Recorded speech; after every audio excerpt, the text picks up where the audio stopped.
Well, thank you. Welcome back. It's just a few minutes after we said it, and we're here. We're ready with our next pair of speakers with also a very, very interesting content. And well, without further ado, I will continue. And Juan, if you help me introduce Simina, and I'll do Bruce. Absolutely, and Simina, great to have you. Simina Mood leads the Deloitte legal practice in Central Europe, the Global Legal Center of Excellence, and the legal management consulting team in Central Europe. She advises clients, legal departments on operating models, design, legal digital strategy, and operational excellence. And Simina has a track record of driving and implementing innovative projects in the areas of operational excellence, centralized delivery, knowledge sharing, and legal technology. And Bruce Braude is a legal technology specialist with extensive experience advising on and implementing legal technologies in both law firms and corporate legal departments, which is almost 90% of our audience these days. And he is the Global Chief Technology Officer of Deloitte Legal, responsible for digitizing Deloitte's legal service delivery and also developing bespoke digital legal solutions for clients.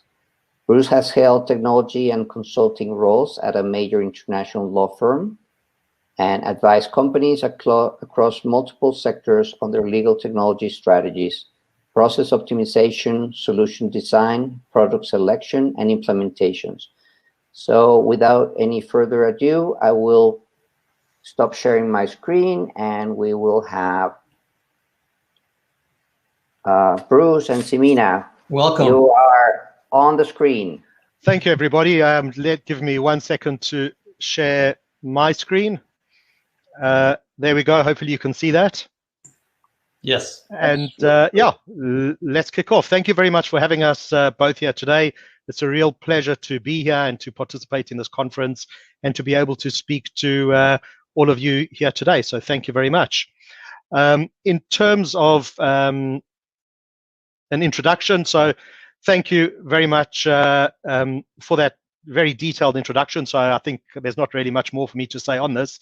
It's all been covered very well. But yeah, just a bit of a profile of me there and of Simina too.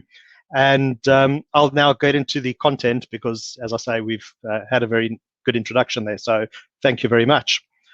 What we're going to be covering with you today is, firstly, we're going to give you an overview of Deloitte Legal, just to give you a sense of what Deloitte Legal is and how we feel it is different from a traditional law firm.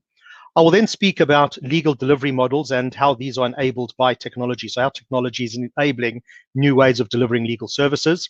I'll speak about the rate of change and the extent to which this change is already happening within the legal industry. I'll discuss types of legal technology and just give you a sense of how we see the different categories of technologies in the market. I will then hand over to Simina, who will cover the transformation journey, factors to consider, and how to measure success. And then we'll conclude with a question of, so what? What does this all mean? And possible implications for the participants on this call. So with that, I'm now going to get into the content. So firstly, to give you an overview of Deloitte Legal. And the first place to start is, of course, the client. It's always about the client, what clients' needs are, what challenges clients are facing, and how one can look to address their needs. And clients in the market, so corporate legal departments, individuals, have got a lot of choice these days around how their legal needs or how their legal problems can be addressed. There are, of course, traditional law firms and a wide range of different types of law firms in different markets, both national, international, and different scale of law firms in the market. Clients these days also have a wide range of choice from alternative legal service providers. And depending on the regulations in different jurisdictions, sometimes these will be regulated legal providers, but often are they unregulated providers, but providing more process-oriented volume, process volume type legal work, less complex type legal work, often complementing what law firms are doing. We then have, and the theme of this conference, of course, is technology and data-driven products. So growing use of technology to address clients' legal needs. And we, of course, have the growing range of consultants helping corporate legal departments with their transformation. So with their operating models, their transformation and adoption of technology. And what Deloitte Legal seeks to do, and what we are focused on doing, is bringing all of this together into a comprehensive offering for our clients, bringing all of the best of each of these types of categories together into a seamless proposition. And as part of that, we've got three key pillars. We've got legal advisory, which is your complex legal advice provided by expert lawyers. On the bottom right-hand side, we've got legal managed services, which is more about the higher volume, process-oriented legal work, very much in collaboration with the legal advisory side of things. And then legal management consulting, helping clients with their own transformation, their operating models, and adoption of technology. And with those three pillars, we place technology at the heart of that. Technology is about enabling our legal advisors, so enabling our lawyers to operate in the most optimal manner, and collaborating with them to create new digital solutions for our clients. We strongly believe that addressing clients' legal needs is not just about lawyers and paralegals spending time charging for their time, but expertise can be built into technologies to provide legal advice, legal services in a more digitized manner. There's, of course, legal managed services and how we can technology enable that for efficiency, a digital experience for our clients, build in automation, and we'll speak more about that in a few minutes. And then legal management consulting, helping our clients with their adoption of legal technologies, whether it's third-party technologies or our own technologies. So that's Deloitte Legal and the components that we look to bring together in a comprehensive offering for our clients. What I'm now going to speak about are legal delivery models that are enabled by technology. And this isn't specific to Deloitte Legal, but more what we see as an opportunity and also what we are seeing in the market. So how technology can really make a difference to the delivery of legal services. And the first category that I'd like to speak about is industrialization.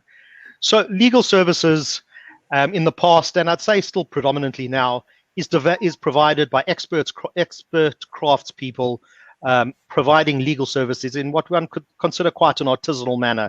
So partners, senior lawyers, working with more junior lawyers, apprentices, providing legal advice to their clients. What we are seeing now is a move to a more industrialized type of delivery. And on the next slide, I'll speak about that in more detail. But if you think of the Industrial Revolution, how industrialization changed manufacturing, we're seeing a lot of that now being applied, those types of principles, to knowledge work. Not just legal services, but other types of knowledge work too.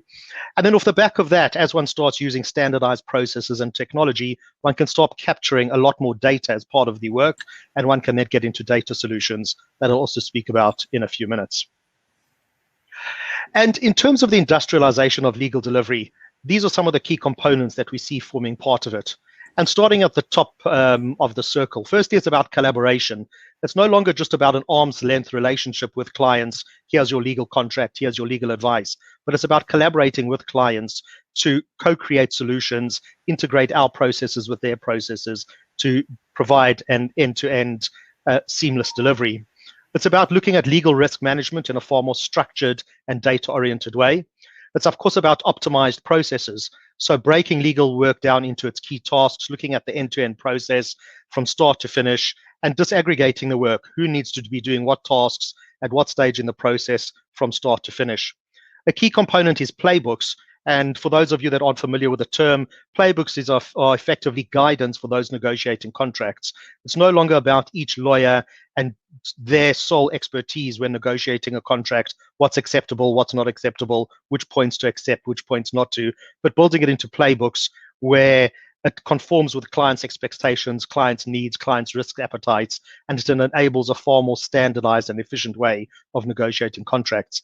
Integrated resourcing models, so bringing together the right people, the right mix of senior, junior, paralegals to deliver on legal work, knowledge systems to provide the right knowledge to those providing the services at the right time to perform their tasks within the process.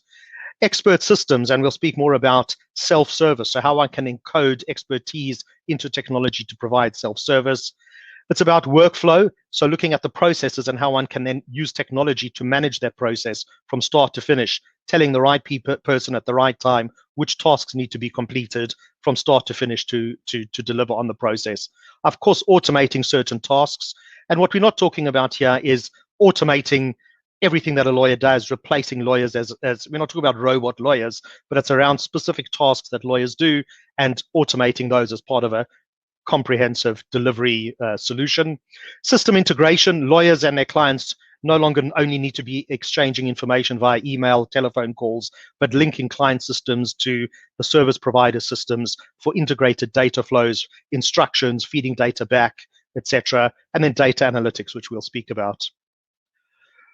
And this is just an example of a process map, just showing that how legal work can be broken down into its key components. And as part of it, it specifies who does which task can be undertaken by technology, and flowing this through from start to finish. And this is useful for designing the processes, but also used when the lawyers and when the paralegals are doing the work. It's a reference diagram or reference mechanism for them to see the next steps. And it's also, like I say, a blueprint for designing the workflow platforms. The next thing that as I mentioned, or the next area of transformation is collaboration platforms. So what we've seen, and on the left-hand side of this slide, originally legal technology focused very much on infrastructure, email, file servers, document management. We've then seen over the last number of years a focus on applications for lawyers to use, whether it's for document generation, document comparison, document analysis.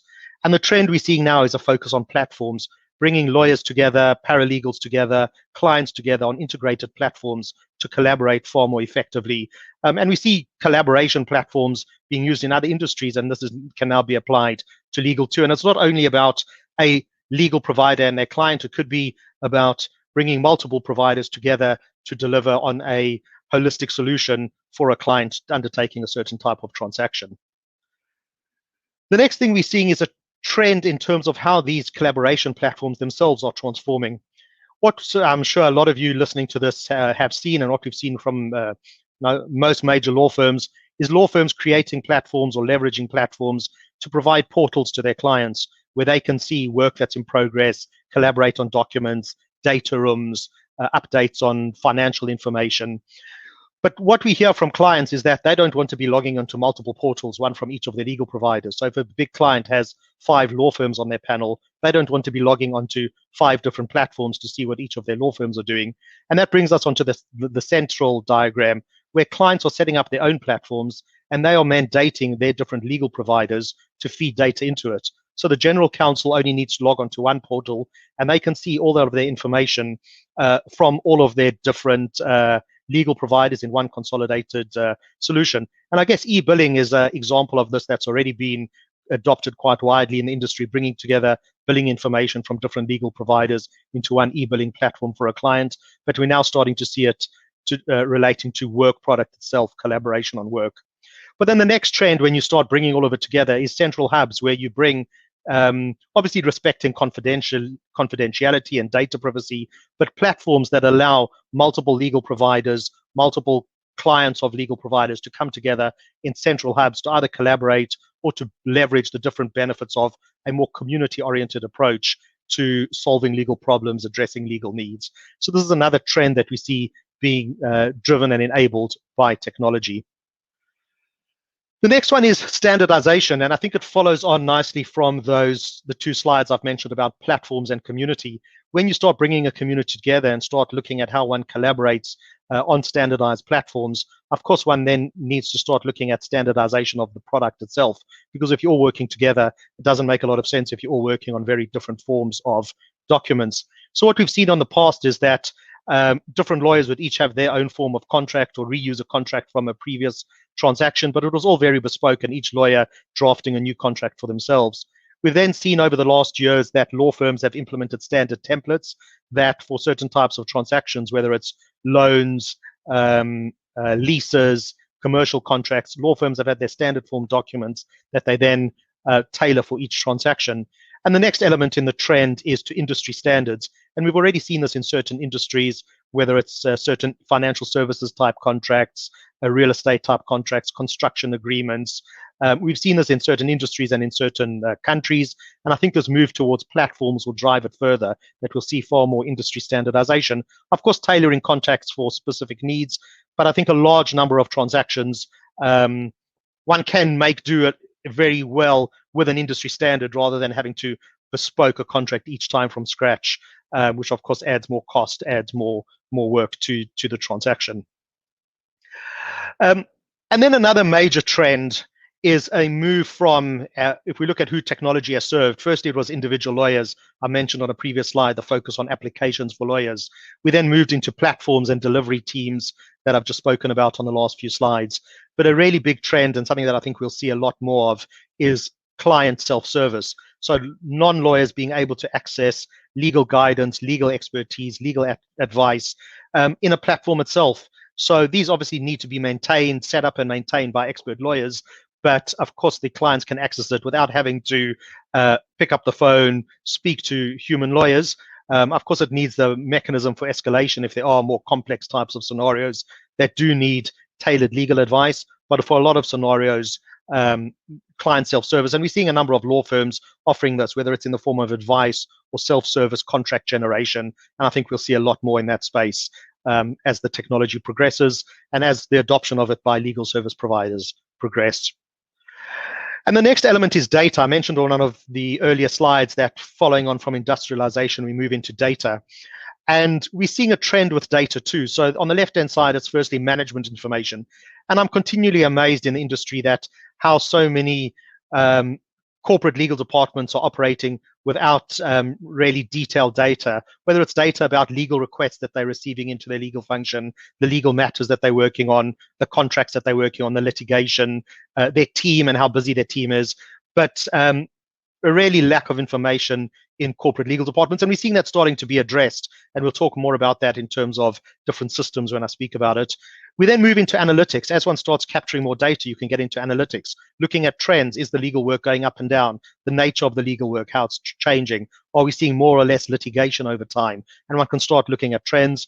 And then the next thing is prediction. As you start building up more data, looking at the trends, you can build models to start predicting. Do we think we're going to see more litigation or these types of changes, or will we need more lawyers next year? We can start getting into prediction.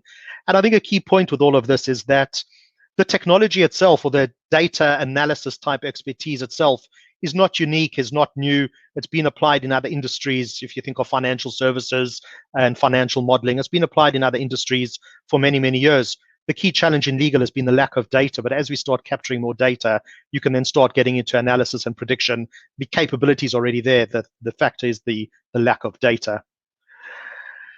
And if one brings it all together, one starts getting, if you look at bring all the trends together, one sees where we're going, at least in my and others' opinion, looking at data solutions, the use of platforms, bringing communities together with industry, leveraging industry standards, starting to look at prediction and client self-service. So this is bringing it all together, and where we see how technology is enabling really different ways of delivering legal services and different business models, moving very much away from the historic norm of charging for time to give legal advice and many other ways to address clients' needs.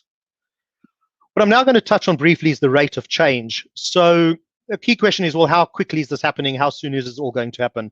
So I'm not going to give you a set time period, whether this is 2 years away, 5 years away. I think that's a very difficult question to answer, and it'll depend, different industries, different countries, different types of technologies. But a key thing is that I think we overestimate the impact of technology in the short term, but we underestimate the effect in the long run. And just to unpack that a bit and to see what makes that up, and why do we overestimate in the short term and why do we underestimate in the long term? I think in the short term, and what I've got here, this is from Gartner's hype cycle. And what Gartner illustrates with all new technologies, it starts on the left-hand side. You've got some new innovation, new technology. And what happens is it goes up the curve in terms of expectations.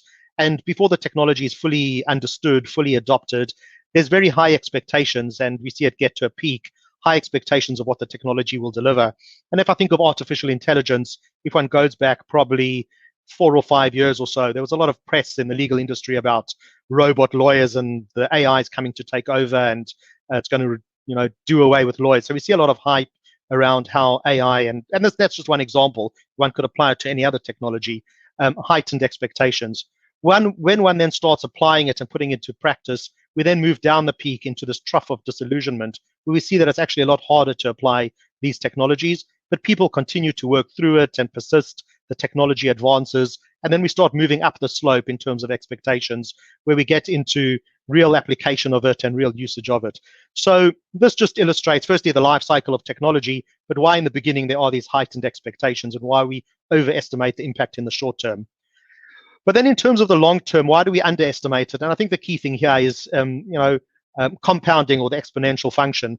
And we continually building on what's come before us. So if we look at legal technology now and applying it, whether it's in law firms or in corporate legal departments, there's far more technology to apply now than there was going back, however many years. And the ability to implement change and drive change, one can do it far more quickly. And as one starts looking at new technologies, you're building on what's come before.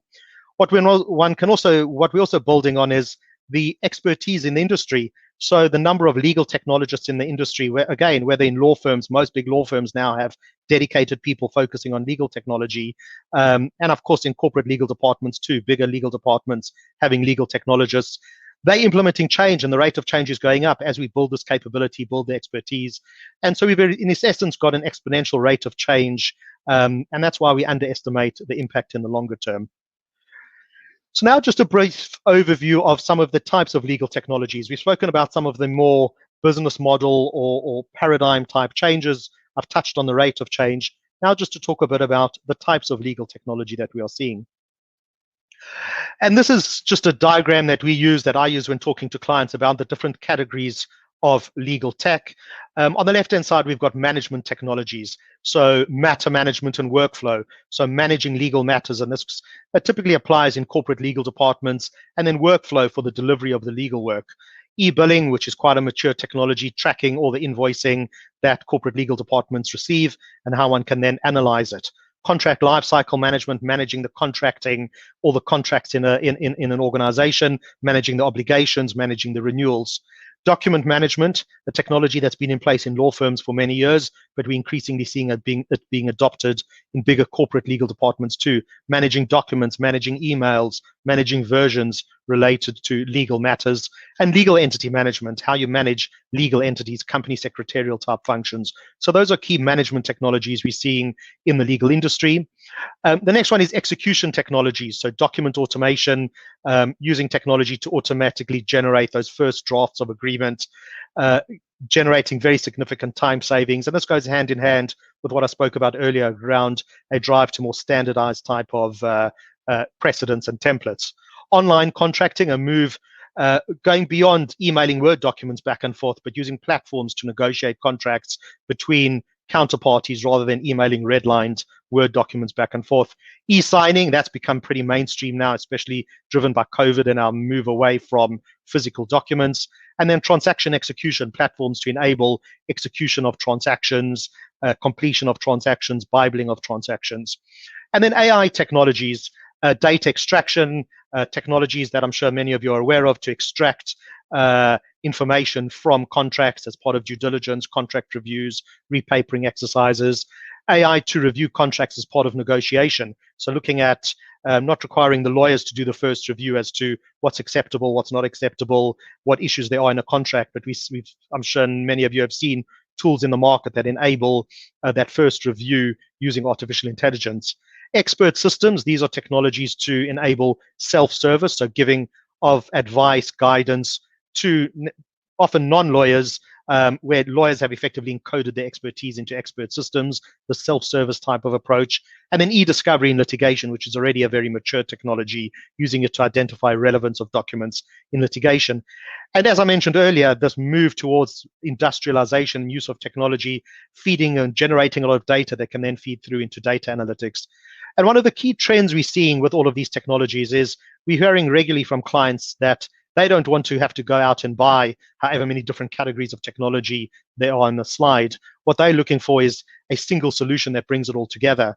And off the back of that, what we are seeing is a number of the legal tech suppliers out there starting to look at either how they can integrate with others in the market, so starting to collaborate with other legal tech providers to integrate and give a holistic solution to clients.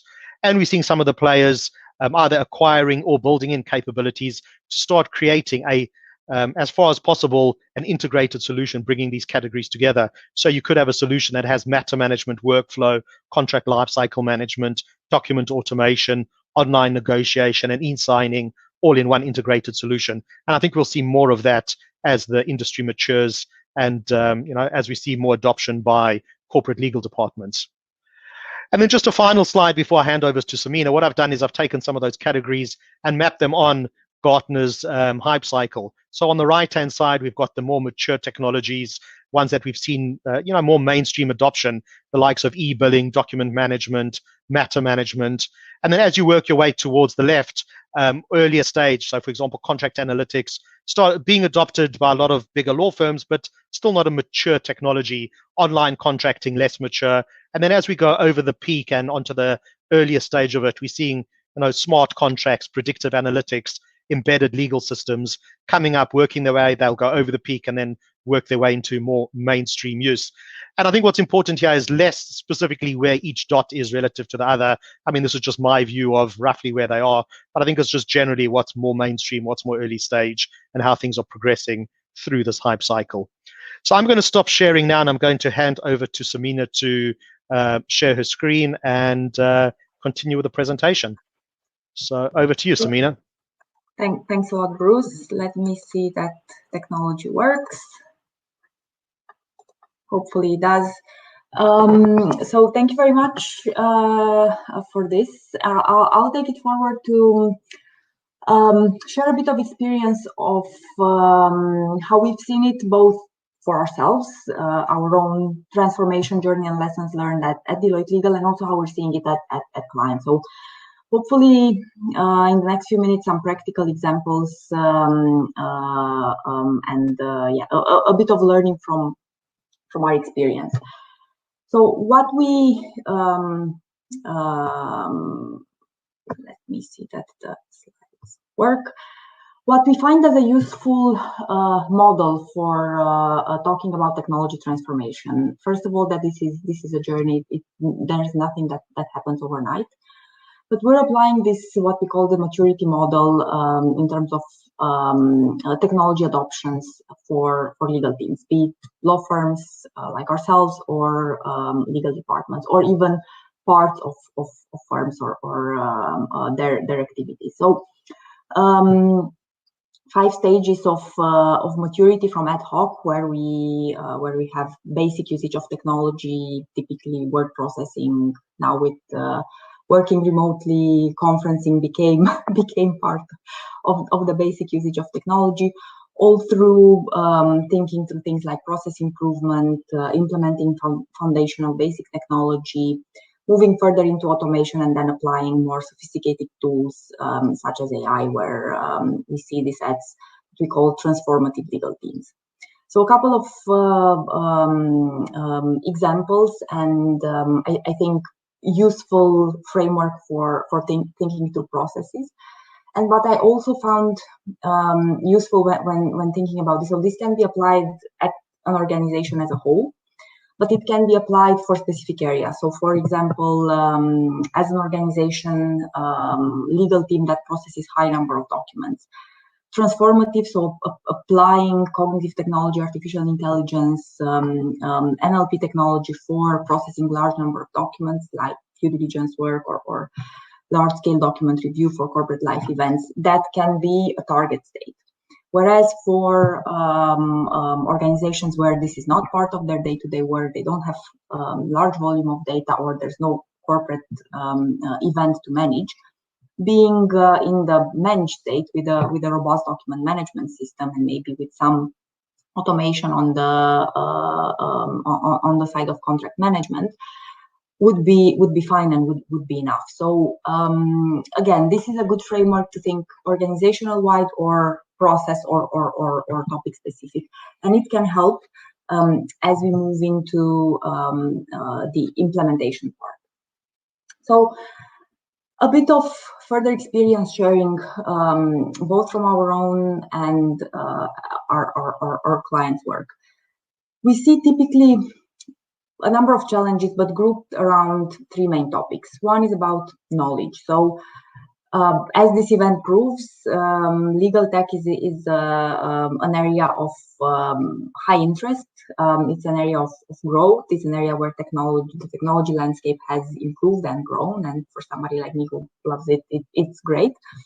But if you're at the start or love it less, it might be daunting. So keeping track of what's going on in the market, understanding what is out there, what is beyond the hype, can be quite a challenge. Then have resources, meaning people who actually understand it, people who understand how the various tools fit the various legal needs, combining skill sets from technology and legal, and understanding how various tools in an organization fit together and what is proper for the relevant use case. And of course, budgets for implementation is a significant topic. And as Bruce mentioned, we don't talk about robot lawyers or robots taking over jobs, but there's still a bit of reluctance, a bit of resistance to change. Maybe not necessarily replacing lawyers, robots replacing us, but doing things differently. So having an algorithm do parts of the work that the lawyer has been doing and bringing a significant change into the day-to-day work, that's something significant to consider. And then we're also grouping how we tackle these challenges in three main areas. I'll talk a bit about each of them. So experimenting, communicating, and partnering up. Experimenting, this is something I cannot recommend enough.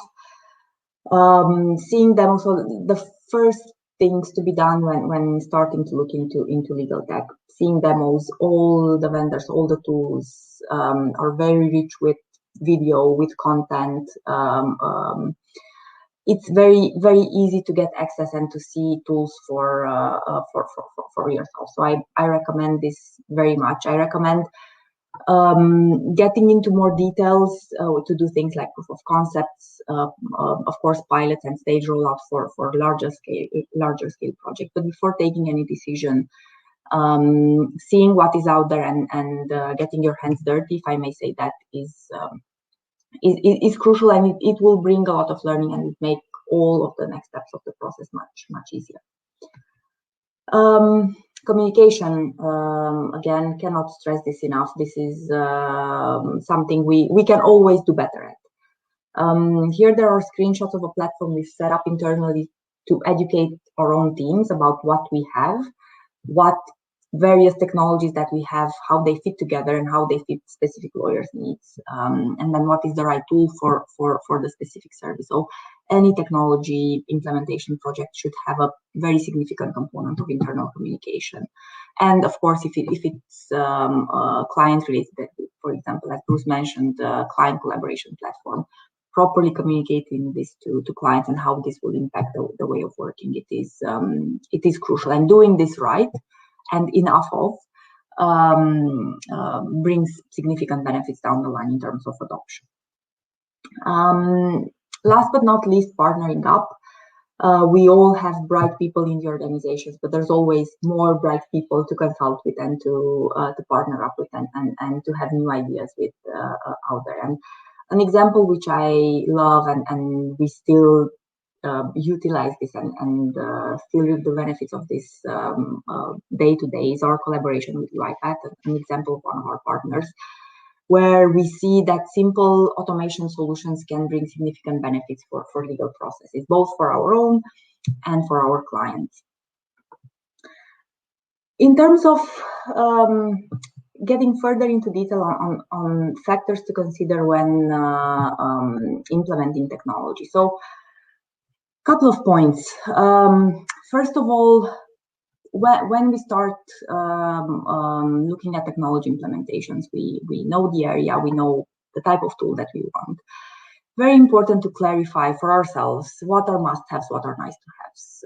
Do we want an end-to-end solution, or do we want a point solution that maybe links or is part of a broader process? And when we like a tool or like a vendor, we need to look carefully how was this validated in the market. Maybe other teams similar to us already use it, or there are other use cases that indeed prove that it does fit a need similar to us. Stability is a very relevant topic. The last thing we would want to have lawyers who are resistant to change to realize that the tool is not working, or it's not stable, or the data that it produces is not fully accurate, or the process is not properly implemented within the tool. User experience very much related to this, again related to the reluctance to change, and as much as we can prove that a tool improves the experience of lawyers dealing with the respective process, the better it is and the higher chances of adoption. We need to think about scalability, whether this can go beyond the specific team or the specific use case. Maybe we have teams distributed in other countries that may want to use the solution, or we would want to apply to different use cases in the organization. We need to make sure that the tool is robust enough for scale. In terms of implementation, of course, we'll look at licensing costs and others related to that, but we need to also consider how much of the tool is custom, is off the shelf, and how much it needs to be customized. In the implementation part, do we have internal infrastructure costs that might impact the overall budget? And any of these are recurring. So things to consider practically when building the budgets, for example. In terms of the vendor, definitely experience. So you typically ask for credentials, and you learn about their experience, maturity, size of team, very important, especially for scale, but also insurance. We don't want to get in there, but things like liability and how that is covered is an important topic.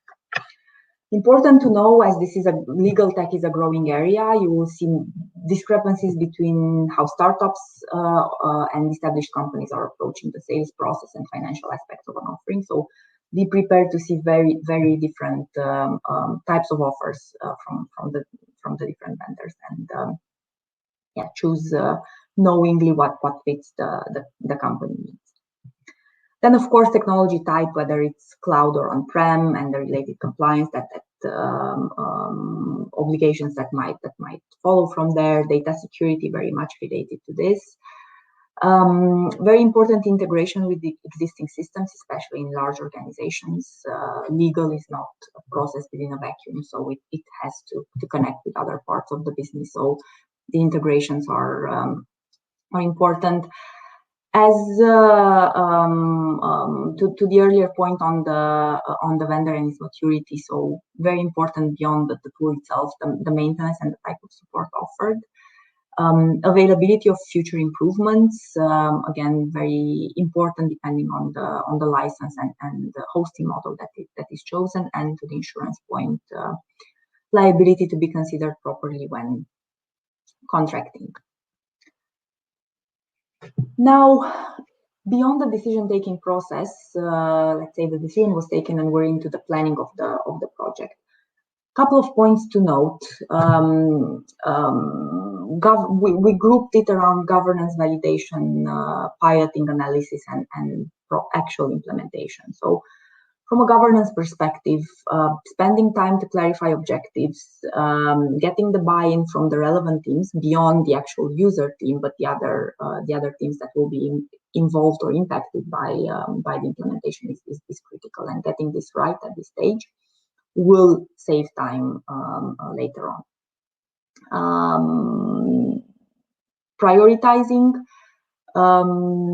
topics, because budgets and resources are not infinite, so there should be a prioritization exercise, and that should be done with the relevant all relevant stakeholders involved. We recommend, and we've seen the benefits of this doing pilots, so implementing with a small scale pilot, maybe per team, per department, per country. This is multi-country, in order to identify opportunities for improvement, get proper user feedback and recommendations, and then taking proper time and space within the project execution for analyzing the feedback from the pilot, and having enough time to properly apply the lessons learned into the larger scale rollout. And then as part of the implementation, we've seen the importance of having quick wins.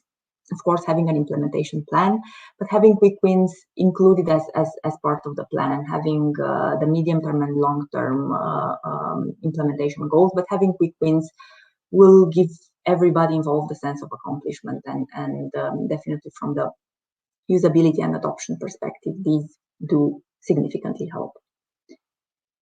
Now, what we've seen as really making a difference in such projects, on one side, it's planning, as mentioned, governance, and having all of the relevant people involved. Robust project management, and making sure deadlines and deliverables are observed, and having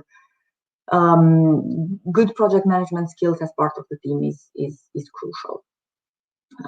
This can be within the team or outside the team, but robust project management is a very, very relevant component. In terms of data and processes, making sure, as Bruce has shown an example of a legal process map earlier, making sure these are properly done, and with a critical view, and making sure that the sources of data are accurate and correct.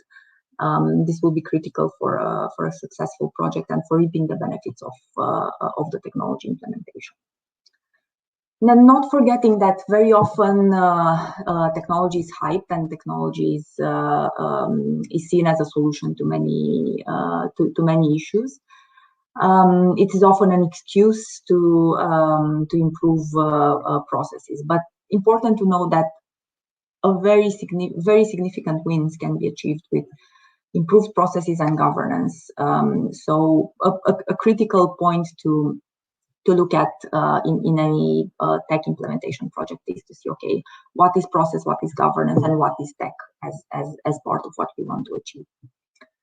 And then last but not least, having enough internal support, informing all of the teams or departments who should be involved, and getting them early on in the process is very important for its success. And then how we measure success. Of course, this can be, in terms of efficiency, a very natural way of measuring success of any project, but for legal tech, definitely improving speed, removing internal blockages for certain processes, but also monitoring performance. Also a differentiating factor between various tools and vendors, production implementation time, and the differences between the two. Of course, the cost component, another natural measure of success, but this can be translated into improved productivity or profitability by better allocating resources. The famous having lawyers spend more time on the value-added task is indeed something that we can measure and monitor, and can be a measure of success. Of course, risk management and compliance. Standardization does reduce risk. Technology does help in that area, and as Bruce mentioned, having more data does support better risk management and better compliance. And then, last but not least, the user experience, the utilization of a tool, and the fact that it does improve the day-to-day activity of the team. And to finish off, I will quote from a recent discussion with one of our partners, who are saying, well, as soon as we have the new tool in place, we will transition from the current one to the new one, and we will do it singing and dancing. So that's the type of user experience we should all wish to have from our solutions. And with that, to conclude, Good. Bruce, Yeah. Do you want to draw the conclusion? Fine, thanks, Simina. Yeah, I think just a final message, almost the so what about all of this, and I think a key message, and hopefully for all of you is, and as hopefully has come through in the discussion, we're obviously very focused on technology-enabled services to our clients, but we're looking to do so very much in a collaborative way. I spoke earlier about how new solutions is very much around collaboration, and firstly, collaborating with tech companies. We're very much of the mindset of leveraging or partnering with technology providers.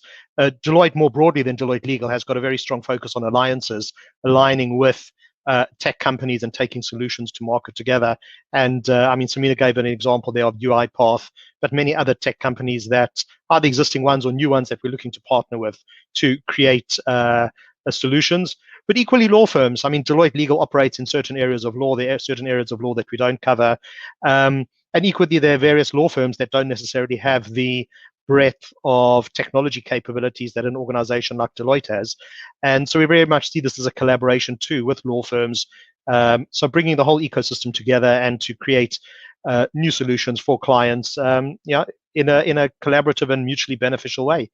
So that's a last thought that we'd like to share with you. And that's it from us. Very happy to go into questions and further discussion. Thank you, Simina. Thank you, Bruce. A very complete presentation full of very interesting data that it's, and by the way, it's going to be, the recording is going to be available because it's one of those presentations that you have to dig deeper and deeper and into all of the details that you presented. So thank you very much. Let me go to the participant questions. One says, regarding the technology type, what are the advantages of cloud solutions versus on-premise? I'm happy to take that. We're seeing a growing trend towards cloud. I mean, certain organizations and certain jurisdictions still do need on-premise solutions very much related to data privacy, whether it's imposed in terms of national requirements or legislation, or organizations themselves having a policy of on-premise requirements for data. But other than that, we're seeing a big move towards the cloud, just the flexibility that it gives, the cost efficiency, the ease of adoption. So I think unless it's specifically mandated by legislation or by company policy, cloud's definitely, in our view, the way to go. Okay. And the other one is, you mentioned the hype cycle.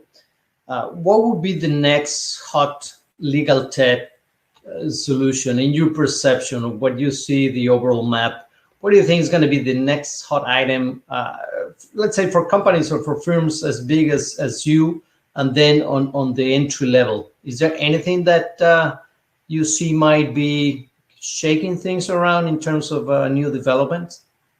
So I think if one looks at the hype cycle that I put up, and I had some examples there, there's certain technologies that have not yet become mainstream, but I think have got a lot of potential in the future. The likes of smart contracts, prediction, using data analytics for prediction. There's been a bit done in that space, particularly around litigation analytics, but I think there's a lot more still to be done there. Another example I had was embedding legal guidance and expertise into operational types of systems. So these are some of the trends we see coming in the future. But in terms of organizations now looking to adopt technology, I think there's a long way to go, even of some of the technologies that are already through that hype cycle, but that means they're starting to be used, but it doesn't mean that they're fully adopted yet. I think the key thing for organizations to do is to focus on the needs, the problems that they're looking to address, and then to see which technologies are appropriate for addressing those problems.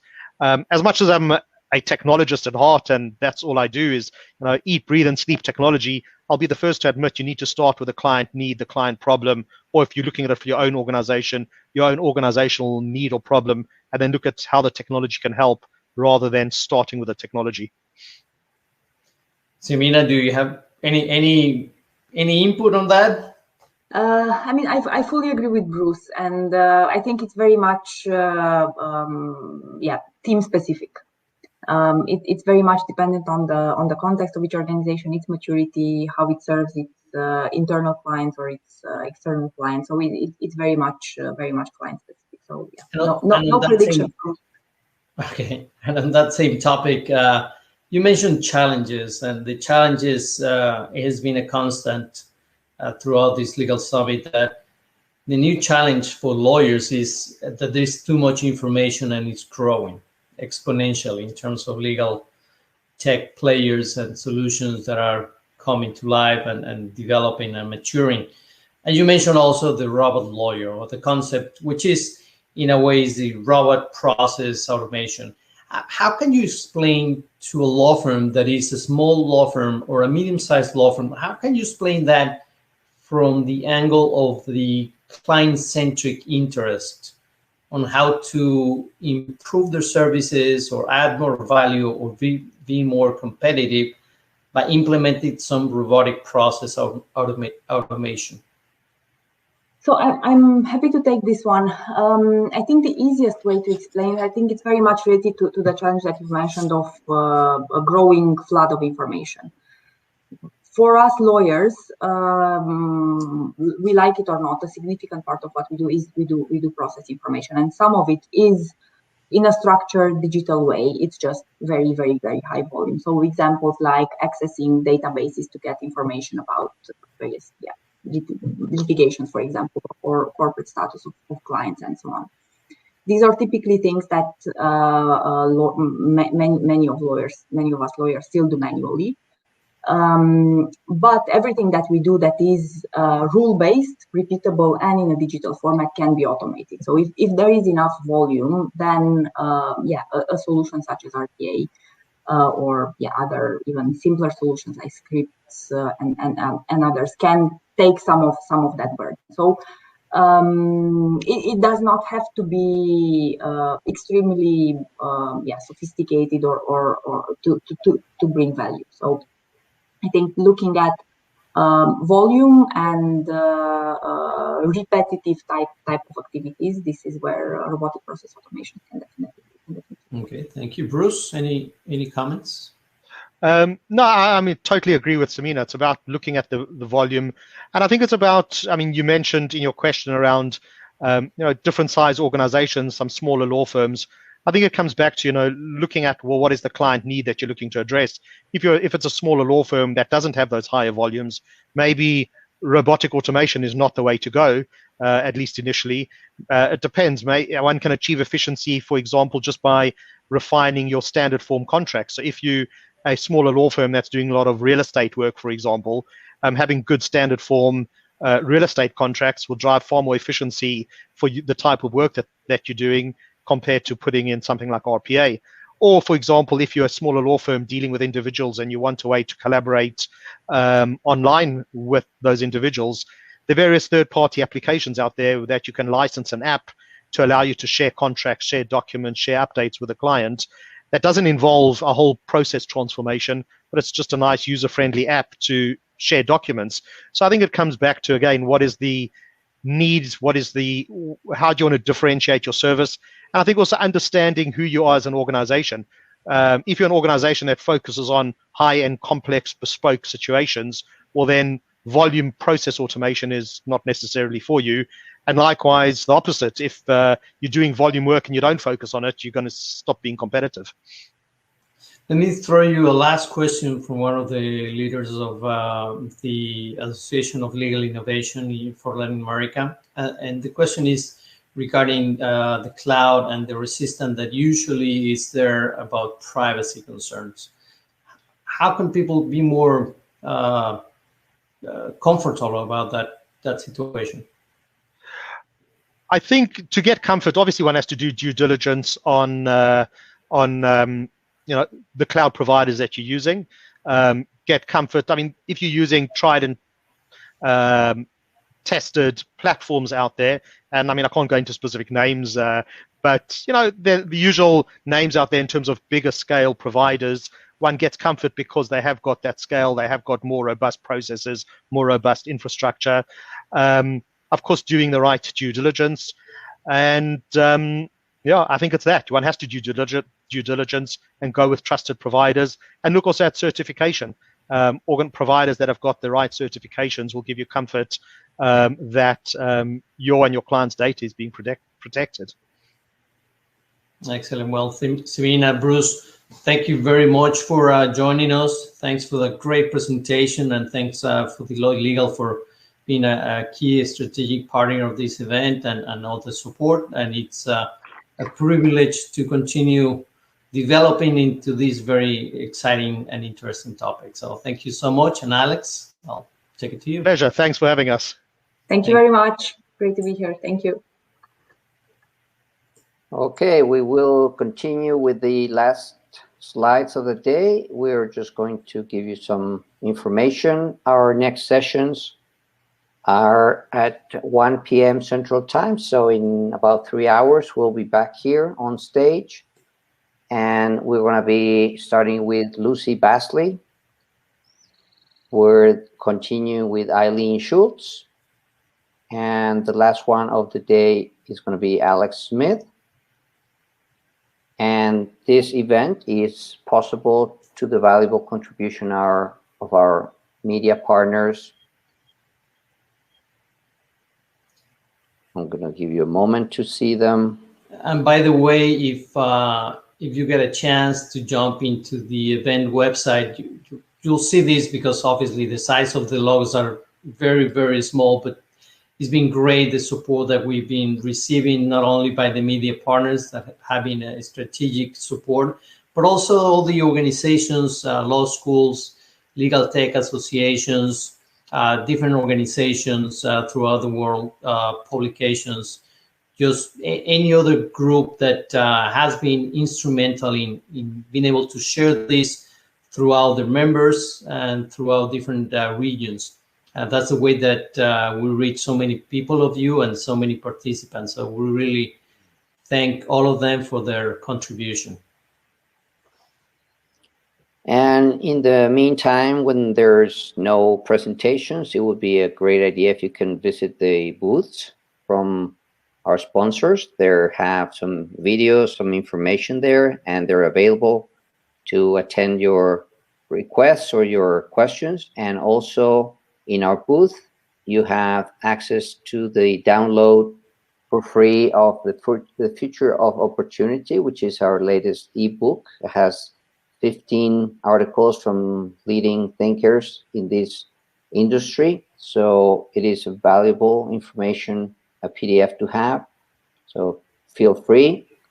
We will also be talking tomorrow a little bit about the legal tech competition, Latin America. And also, as we mentioned yesterday, there is a lot of work, especially for the Latin market, on the legal tech map,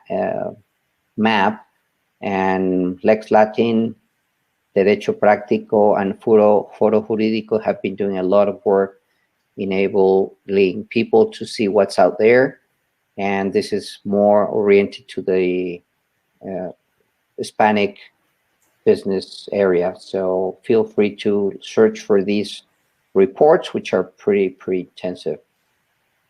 And a word of wisdom: if we desire respect for the law, we must first make the law respectable. And with that, we leave the screen of our amazing sponsors: iManage, Logistic, NetDocument, Hogan Lovells, Esija, GeniusSoft, Deloitte Legal, Thomson Reuters, LexLock Systems. And thank you very much for your time. And we will be seeing you in 3 hours' time, okay, at 1 Central. Thank you very much, and see you soon. See you. Thank you.